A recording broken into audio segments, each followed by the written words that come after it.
care of modern day widows, all kinds of stuff. Like single moms, I suppose, the working in the women's shelter, but then even just in your workplace, in the market, serving people, customer service, whether you're at a till in a grocery store, I suppose, or the Walmart customer service desk, or you're running a restaurant at Peter's, at whatever, serving tables and managing the quo with people. You're serving people, sales and service, customer service. So any of those things are good things. Well, the way to attribute that and into eternity, and I've talked about this side of things too, when you think about your whole life being this physical life and then your eternity life where you go after by your belief, the way to get the reward is make sure you have the belief and you're doing the good as well. Because there's a reward. Like when you were in high school, you got a reward, I suppose, for good marks, maybe. And you were recognized and rewarded in front of others. In your job, you may have got bonus or top 10 sales rewards or something. Well, there's this also mark for eternity as we take our belief and that I talked about in Hey Dude, Listen Big on YouTube, and then combine that with our good works we do in everyday life.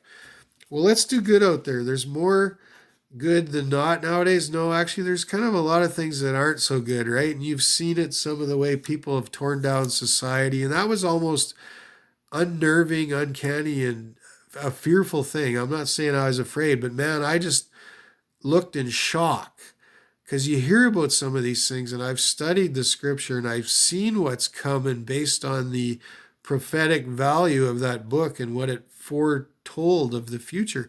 But when it starts happening, it's almost unbelievable. Like, I mean, an earthquake seems to make sense because it's like, well, that's a natural disaster. Like, it's just something that happened. And it's like an act of nature, hey? But when people just go nuts in big mobs, like, I haven't seen a lot of that in my life. Most of us that are, between birth and 90 years old probably haven't. So go with that. We're working forward, and as we go into our model of this next round of our company, we're going to be calling on with our staff team, I suppose, when we move into this next level, on humanitarian organization philanthropists that give away money to people with good causes, people like Bill Gates and Jeff Bezos, where they have an education pro where they want to change the mindsets of people in society to improve them so people make better decisions to get along better in life. We're all about that. We're teaching an education, whether we're on the business side or on our humanitarian give it away. Even though we'll be funded, we won't be charging the people we teach. So we're going to be acquiring those funds in order to do the work. That's one of our goals and outlooks. And then we'll go forth from there. And just remember what I said. A good hockey player needs a rink to play in. You're still a hockey player, even if you're not playing, because you have been a hockey player your own life, and maybe you just stay involved, studied on the game, and you enjoy it. But when you're actually in a rink and you're part of it, that's more something, and that's a good thing. And I think at the end of our life, and this is one of the things that I kind of look forward to, is on the reward side, I guess, is being found a good steward. And there's a good parable in the Holy Scripture, in the Gospels, in the Bible, that talks about the good steward. And the master owner of the business gave each of his 3 employees some different amounts of money. He gave one gold coin, and he gave the other 2 a varying amount. Well, one of them buried it and hid it, and the other one doubled the money, and the other one 5-folded or 10-folded, and I forget, I'd have to go back and look.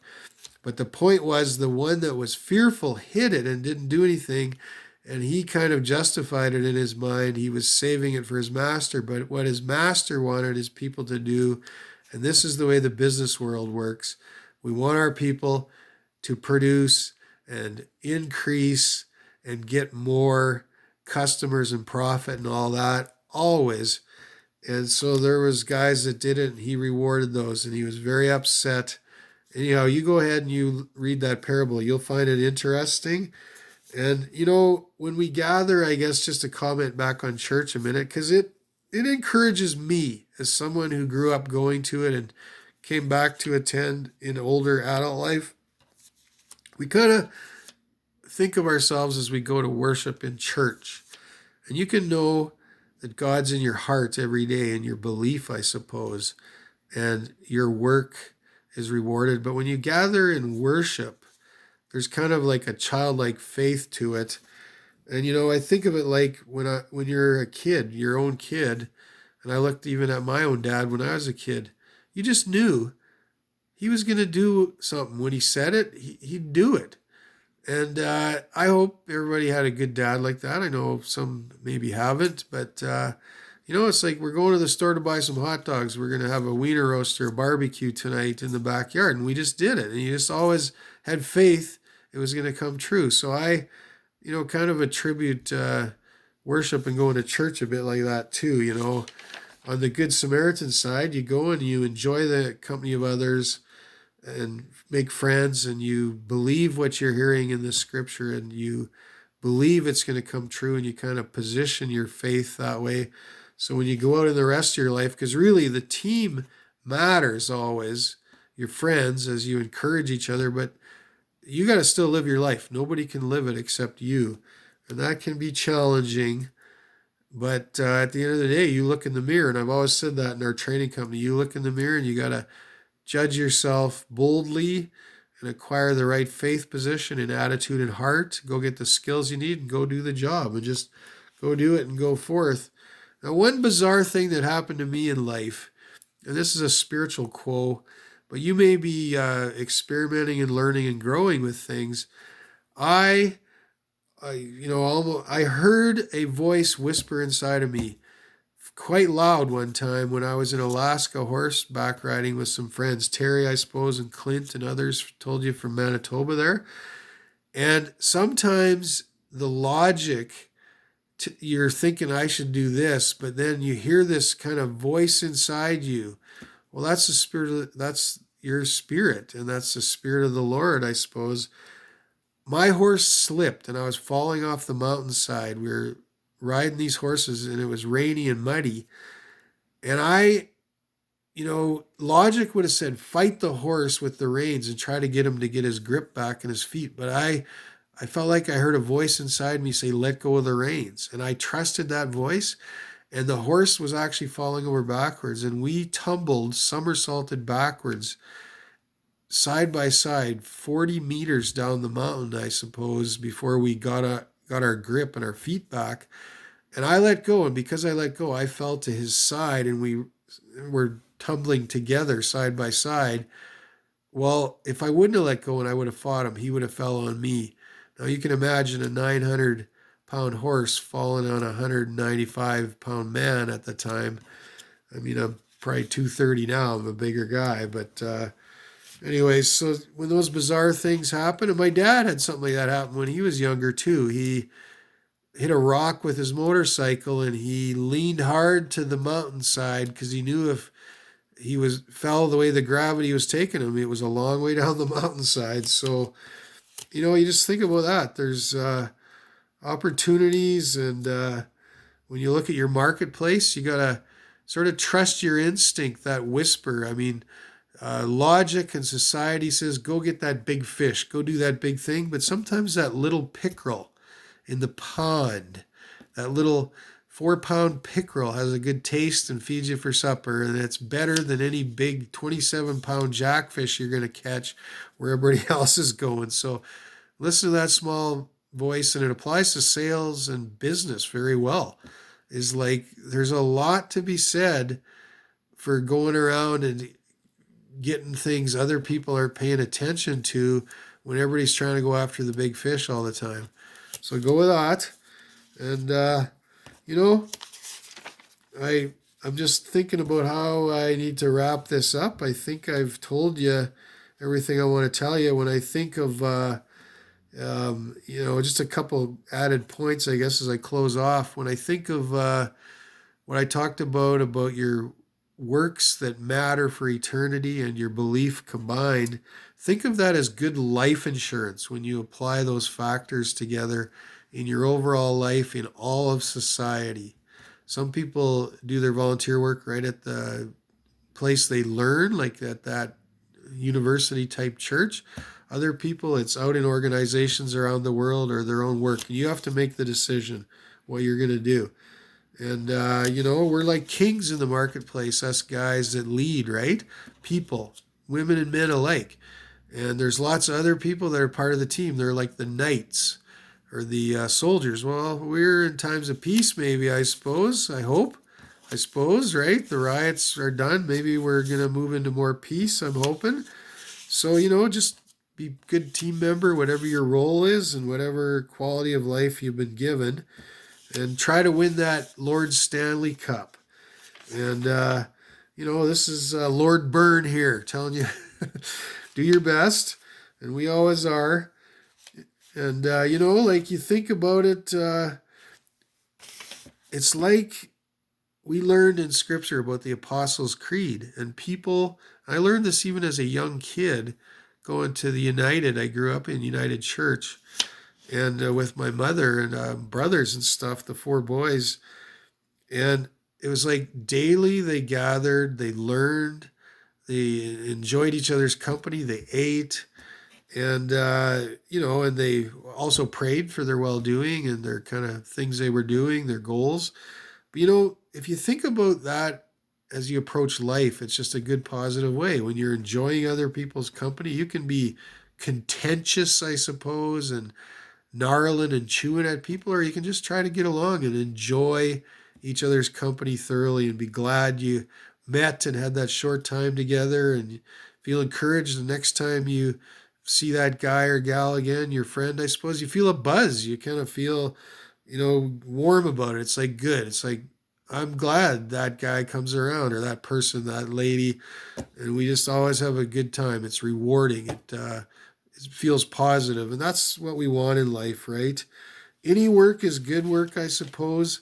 Keep that in mind, but it's up to you, right? As you do your work, you can learn all these good things from us at Connections Consulting, I suppose, or anywhere, even when you're getting spiritual encouragement in a church setting or off the internet or in your own little group study where you've got some friends together and you're reading the Bible, your book, your personal book. Like any work is good work, but as you learn and grow, you have to apply it. And it's kind of like going to the vacuum store and buying a vacuum. You can learn all about how to operate that vacuum, but it's up to you to still clean up the lint around your house, and otherwise it doesn't get done. So that's the way it works. And go forth, let us know when you know what you're doing. If your company is short in the salt, like we talked about the salt and the light, put your beacon on the hill, shine it forth in your work and your service. Stay salty. Keep people feeling good about doing business with you and coming back. In these COVID times, it's been rough and tough. But, some of these people are hustling because staffs are shorter. It's been a tighter market profitability-wise and stuff. So service expectations are a bit different, hey? It's people still want the basics. The words have to be quick and appropriate. And, people can still be kind and just it can be still a good experience. It's just different than it was 5-10 years ago and even 2 and 1 years ago. So know you're doing well, and if you aren't, reach out to us. We will help you. We will put ourselves forth, and our equipping group, the business consulting and training group, we may come to a project for you. We'll install ourselves into your marketplace where you feel there's a shortfall and you need to hire a consultant to come in with your group and team, I suppose, to get everybody going forth and be hands-on part of the group, not just a teacher, but an actual leader part of the group. So show us that if you want, and just make prestige come back into your business where it's maybe been lost. And I think of old Jeff Giles, one of my old friends, who's been a friend a long time. And way back, I actually worked for one of his companies, and we were involved in a different group in another company as well. And, he came and started his company in the basement of his house with an employee, and he was working, and their market became down in the southern states where their product took off. And then they worked their way back through into Canada and around the world, I suppose. But sometimes your fame doesn't come home where you are for a while. It takes it a while to catch on. And sometimes it's other people that help you. So I'm saying to you, I guess, if you want to join Connections Consulting, whether you're a group, a team, or an investment, or whether you're part of us through our customer base. We've got about a 700 client list now where we're working on closing some more deals. We've got around 14 contracts in the works, and we've done work on 3 in 2019. So there'll be more coming down the pipe as we get through and continue cautious optimism coming through COVID and all that clout. But our fame could come by you as we continue.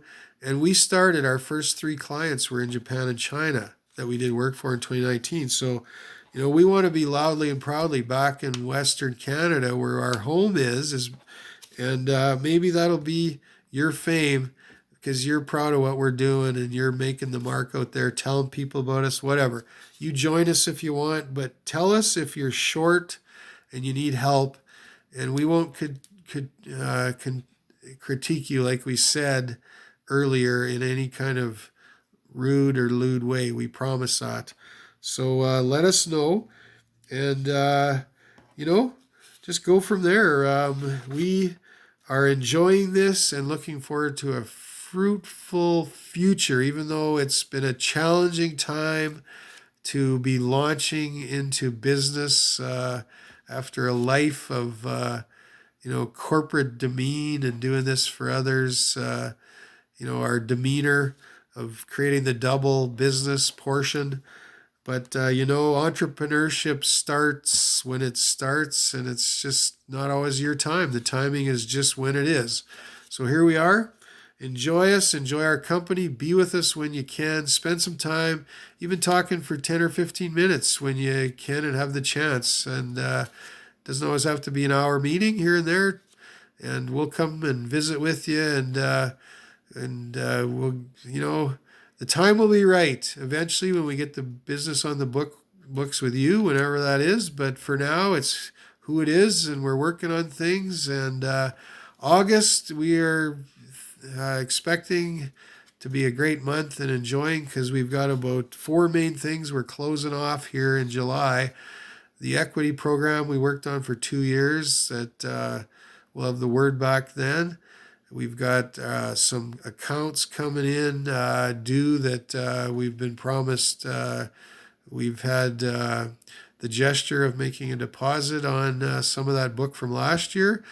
There's some good employment work on the market right now. As an individual, I'm looking at and applying for. There hasn't been many jobs for a while, and I know there's a lot of people out there, but Bernie May, we're pretty skilled here. I am.